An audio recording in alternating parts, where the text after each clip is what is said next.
The Arkham series produced revolutionary games, from Arkham Asylum to Arkham Knight, including Arkham Origins. The Arkham games kept on improving, and Arkham Knight sealed the Arkham series beautifully. How many times did I say Arkham? And after many rumors and speculations, the next DC game was finally revealed. If you're watching this, I'm dead. This is a code black. This message was automatically triggered when I destroyed the cave and everything it contained. I'm sorry it's come to this. You've always had my back when I needed you. Fight hard! It will be over soon! I know you'll keep Gotham safe. Good luck.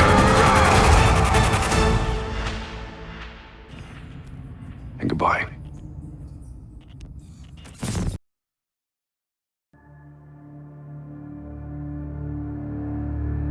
At launch, Gotham Knights disappointed many as it didn't live up to the hype. People complained about the game's gameplay, graphics, and bugs, and I might agree with some of the complaints, but in my opinion, people were a little too harsh. For starters, I don't really remember encountering any bugs throughout my walkthrough. However, I'm not saying that the game didn't have any issues at launch, but at this point, it's an industry standard for companies to release buggy games and fix them later. As for the graphics, I don't think they're bad at all. Matter of fact, I think the game is beautiful, detailed, and has its unique vibe. The same can be said about the gameplay. Despite it not living up to the Arkham standards, it's not the worst by any means, but there are some things that kinda disappointed me. For example, here's how the Bat Cycle was introduced.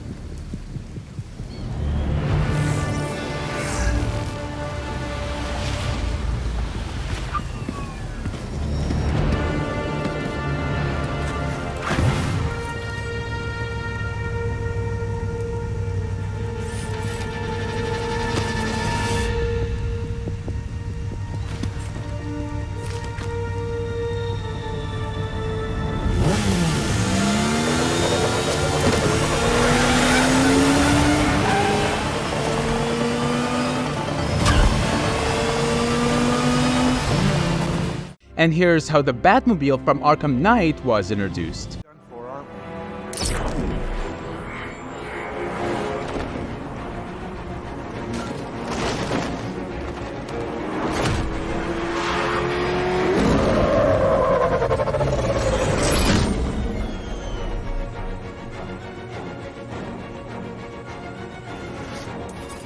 Oracle, I need to track that military vehicle. A squad car has picked up the pursuit. I'm relaying its location now.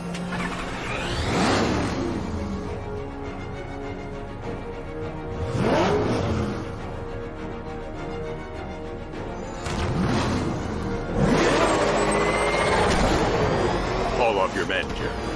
And the driving isn't any better. This is not speed.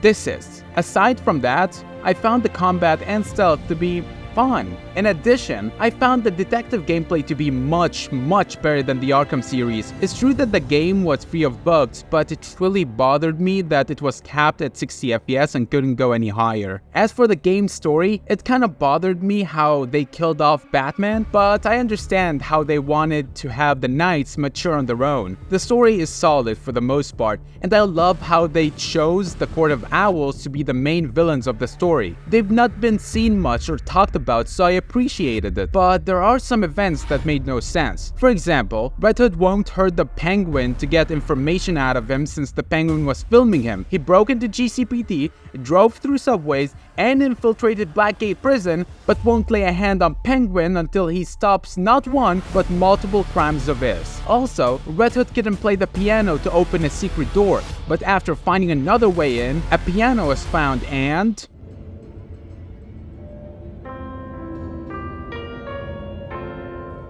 It's safe to mention that Gotham Knights is also a grindy game. Well, not Assassin's Creed Origins grindy, but still. Something else that also bothered me was that you have to grind in order to traverse airborne. Issues like that really set the game back for me. They're not major, sure, but still left a bad taste in my mouth. Gotham Knights isn't by any means a bad game, but with fan backlash and harsh critics, the game's potential was dumped and ignored. So in my opinion, it deserves a 7.5 out of 10.